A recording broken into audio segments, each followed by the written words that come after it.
လုံးပဲမင်္ဂလာပါဒီနေ့ဖတ်ပြပေးခြင်းတဲ့စာအုပ်လေးကတော့လွတ်ချတင်သောအရာများဆိုတဲ့စာအုပ်လေးတွေက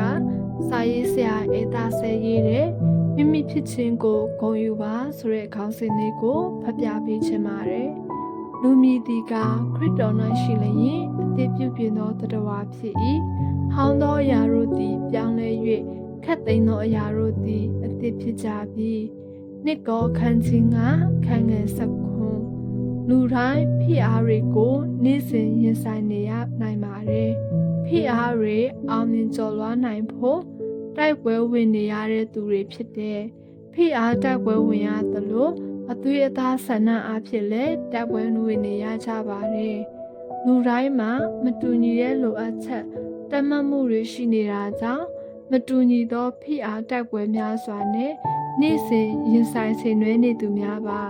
တကယ်တော့ဖိအားကနှမျိုးနှစားလာရှိပါတယ်။ကောင်းတဲ့ဖိအားနဲ့မကောင်းတဲ့ဖိအားဖြစ်ပါတယ်။ကောင်းတဲ့ဖိအားကကောင်းတဲ့တုံ့ပြန်ချက်မကောင်းတဲ့ဖိအားကမကောင်းတဲ့တုံ့ပြန်ချက်ကိုဆိုလိုတာဖြစ်ပါတယ်။မနှက်ဖြန်စာမေးပွဲရှိတယ်။စိုးရိမ်နေတဲ့အတွက်စာမေးပွဲဖြေဆိုနိုင်ဖို့ဖျားနဲ့ရှေ့ဦးစွာအချိန်ယူပြီးဆုတောင်းတယ်။စာရီကြက်မှတ်နိုင်ဖို့အချိန်စရာဆိုတဲ့အစီအစဉ်ပလန်ချထားတယ်။ဖျားစီကနေဉာဏ်ပညာတောင်းတယ်။အဲ့ဒီအစီအစဉ်အတိုင်းလက်တွေ့လှုပ်ဆောင်နိုင်ဖို့လိုတယ်။လက်တွေ့ကြ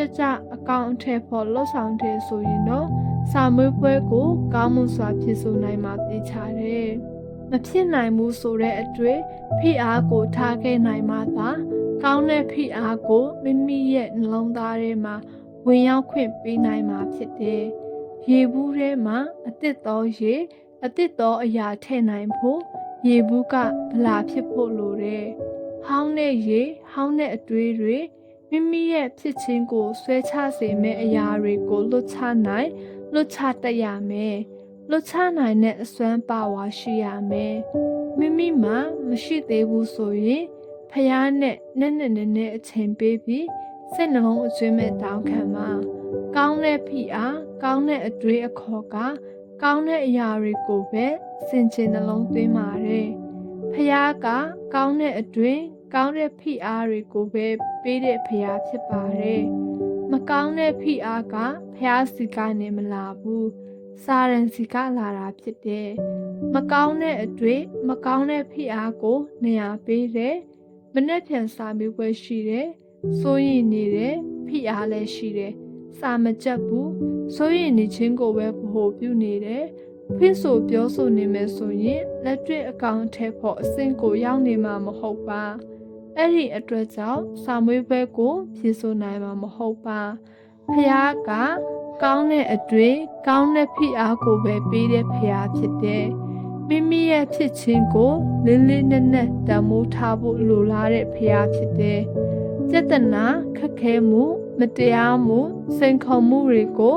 ကောင်းတဲ့ဖိအားဖျားရဲ့လမ်းစဉ်နဲ့ဖြည့်ရှင်းပါလားစေတနာတိုင်းကိုတမန်တရားနဲ့အညီဖြည့်ရှင်းဖို့နှစ်သက်တဲ့ဖျားဖြစ်တယ်မကောင်းတဲ့ဖိအားစာရရဲ့လမ်းစဉ်နဲ့တိုက်ပွဲဝင်ပြီးတိုက်ထုတ်နေမှလားဆိုတာမိမိနဲ့သာသက်ဆိုင်ပါတယ်စာရန်ကဖျားသားသမီးဆိုတဲ့မိမိရဲ့ဖြစ်ခြင်းကိုမေ့ပြီးတံမိုးမထားမိဖို့မိမိရဲ့အတိတ်ဆိုးအားဖြင့်ဂုဏ်ယူမနေနိုင်ဖို့လက်ဖြားနေမှာဖြစ်တယ်။စာရန်ကဖျားနဲ့အခြေအဆက် disconnection ဖြစ်အောင်ဆက်သွယ်ပြန်ကြားရေး communication ကဖြစ်အောင်ဖျားကိုတန်တရားစိတ်ဝင်အောင်လုပ်နေမှာပဲဖြစ်တယ်။ဒါကစာရန်ရဲ့အောင်မြင်ရေးအတွက်မဟာစေခိုင်းချက်ပဲဖြစ်ပါတယ်။ဖျားသားသမီးဆိုတဲ့မိမိရဲ့ဖြစ်ခြင်းကိုဂုဏ်ယူနိုင်အောင်လုပ်မယ်မိမိကိုယ်တန်မိုးမထားမိအောင်လုပ်မယ်ဖျားမျက်မှောက်တော်နဲ့ဝေးအောင်လုပ်မယ်ဖျားလူနဲ့ဝေးအောင်လုပ်မယ်ဖျားစကားမကြားနိုင်တဲ့ရဲ့ဝုံမှာပို့မယ်အလူအလဲစုံစမ်းမယ်မိမိရဲ့အတွေ့ထဲမှာတန်တရားစိတ်တွေထည့်မယ်စာရန်ရဲ့မဟာစေခိုင်းချက်မဟာဗျူဟာအောင်မြင်ရေးကိုတားဆီးနိုင်ရေးအတွက်အဓိကတော့ချက်ကနှုတ်ကပတ်တော်ကိုစစ်စစ်ဖတ်ရှုပြီးနှလုံးသွင်းခြင်းမှာ ထိုပညာတိကျမ်းစာ၌ရေးထားသမျှအတိုင်းကျင့်မိဟုစောင့်ရှောက်ခြင်းအလို့ငါကျမ်းစာကိုမဖတ်မရွတ်ဖဲနေ့ညမပြတ်ကြည့်ရှုဖတ်ရရမည်တို့ပြုလျင်သင်သည်အကြံထားမြောက်၍အောင်မြင်လိမ့်မည်လို့ယောရှုခန်းကြီး1ခန်းငယ်8မှာဖော်ပြထားတယ်။ဒါဝိဒ်နဲ့ဂေါလိယတ်ကိုစစ်တိုက်ကြတဲ့အကြောင်းကိုပြန်လည်အမှတ်ရပါ။ဂေါလိယတ်ရဲ့စစ်တိုက်ဖို့စိန်ခေါ်ကမ်းလှမ်းချက်ကိုဒါဝိဒ်ကလက်ခံတယ်။ဒါဝိဒ်ရဲ့အတိုင်းအဝိုင်းပတ်ဝန်းကျင်ကဒါဝိဒ်ကိုမတိုက်ဖို့ကန့်ကွက်ကြတယ်။မဖြစ်နိုင်ဘူးဆိုတဲ့ဖိအားနဲ့လူအများကဒါဝိဒ်ကိုဝိုင်းပြောကြတယ်။မလုံနိုင်ဘူးမတိုက်နိုင်ဘူးဆိုတဲ့တန်တရားစိတ်တွေဝင်အောင်ဝိုင်းပြောနေကြတယ်။အကြားအဖြစ်ဒါဝိဒ်ကိုဖိအားပေးနေကြတယ်။ဒါပေမဲ့ဒါဝိဒ်ကအဲ့ဒီကန့်ကွက်ချက်အားလုံးအနုလက္ခဏာဆောင်တဲ့အရာအားလုံးကိုမိမိဟာဖျားသားဖြစ်ခြင်းကိုသိတဲ့အတွက်လက်မခံခဲ့ပါမိမိရဲ့နှလုံးသားထဲမှာမျိုးစေ့မချခဲ့ပါမကျဲခဲ့ပါရှင်သန်ခွင့်မပြုခဲ့ပါဒါဝိဒ်ကအနုလက္ခဏာအားလုံးကိုမိမိဟာဖျားသားဖြစ်ခြင်းဖြင့်ပယ်ဖြတ်ခဲ့တယ်ဂေါလိယတ်နဲ့စစ်တိုက်တဲ့ဒါဝိဒ်ကမိမိရဲ့တနိုင်ခြင်းကိုမကြည့်ပါဖျားရဲ့တနိုင်ခြင်းကိုသာကြည့်တယ်မိမိရဲ့ဖျားသားဖြစ်ခြင်းကိုဂုဏ်ယူတယ်မိမိကိုဆွဲချမဲ့အရာတွေကိုလွတ်ချလိုက်တယ်ဒါဝိဒ်ကမိမိအောင်မြင်ရေးကိုပဲဆွဲလန်းနေတဲ့ဒါဝိဒ်ကဂေါလိယတ်နဲ့စစ်တိုက်တဲ့နောက်ဆုံးတော့ဒါဝိဒ်ကအနိုင်ရတယ်ဒါဝိဒ်နဲ့ဂေါလိယတ်အကြောင်းကဖျားသားသမီးတွေအတွက်အကျိုးပါမိမိရဲ့အကျိုးကိုသိဖို့မိမိရဲ့ဖြစ်ခြင်းကိုလွတ်လွတ်လပ်လပ်ဂုဏ်ယူတတ်ဖို့လိုအပ်ပါတယ်ဖိအားများစွာကိုရင်ဆိုင်ကျော်လွှားနိုင်ဖို့အတွက်သိထားရမယ့်အချက်တွေက know yourself မိမိကိုယ်ကိုမိမိသိပါသင်တို့ဟာဖျားသားသမီးတွေဖြစ်ကြတယ်ဖျားသားသမီးများရဲ့စံနှုန်းသတ်မှတ်ချက်များအတိုင်းရှင်သန်ပါ try your best အကောင်းဆုံးကြိုးစားလုပ်ဆောင်ပါဖျားကအကောင်းဆုံးသောရစ်တွေနဲ့ထိုက်တန်တဲ့ဖျားဖြစ်တယ်ဘာပဲလုပ်ဘာပဲပေးအကောင်းဆုံးကိုပဲပေးပါ God will help you သင်ကိုဖျားသခင်ကူညီလိမ့်မယ်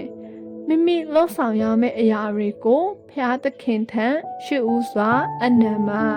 မိမိမစွမ်းသာတဲ့အရာတွေကိုဖျားသခင်မဆာမယ်လမ်းပြမယ်ကူညီမယ်အဲ့လိုလှုပ်ဆောင်ရင်ပြုလေသမျှမှာအောင်မြင်မှုရရှိမယ်ဖျားကတင့်ကိုကူညီပေးနေတယ်ဆိုတာလုံးလုံးလင်းလင်းစိတ်ချပါကျမ်းစာလာတီကဝင်လွ၍ပင်မတော်သူအပေါင်းတို့ငါထံသို့လာကြလော့ငါသည်ချမ်းသာပေးမည်လို့ရှင်မသက်7ခန်းငယ်28မှာပြောထားတယ်ဂရိကဝတ်ပြုထားတယ်ယုံကြည်သူဖျားသားသမီးရဲ့အကျိုးပဲဖြစ်တယ်မမေ့ပါနဲ့အင်္ဂလိပ်စကားပုံတစ်ခုရှိတယ်တမန်တရားနဲ့လည်းညီတယ်အတူယူပြီးလိုက်နာကျင့်ကြံဖို့ကောင်းတယ်If you worry, the worry will make you worry. တင်ဆိုရင်ခြင်းကတင့်ကိုစိုးရင်စေလိမ့်မယ်တဲ့စိုးရင်ခြင်းကိုဖြစ်စေတဲ့ဖိအားတွေကိုထားခဲ့လိုက်ပါဖျားသခင်ရဲ့အကြံအစီတော်ထဲမှာဘဝတစ်ကိုတည်ဆောက်ပါမိမိရဲ့ဖြစ်ခြင်းကိုဂုဏ်ယူပါတန်မိုးထားပါယုံကြည်ခြင်းနဲ့ရှောက်လန်းပါမိမိတိုက်ပွဲဝင်နေရတဲ့တိုက်ပွဲတိုင်းမှာမိမိအတွက်အောင်မြင်ခြင်းတွေရှိတယ်။အောင်မြင်ခြင်းတွေကိုရယူသိမ်းပိုက်ပါ။ Hallelujah. See you at the top by the grace of God. ဖျားရှင်နာမဘုန်းကြီးပါစေ။ Amen. ဧတဆ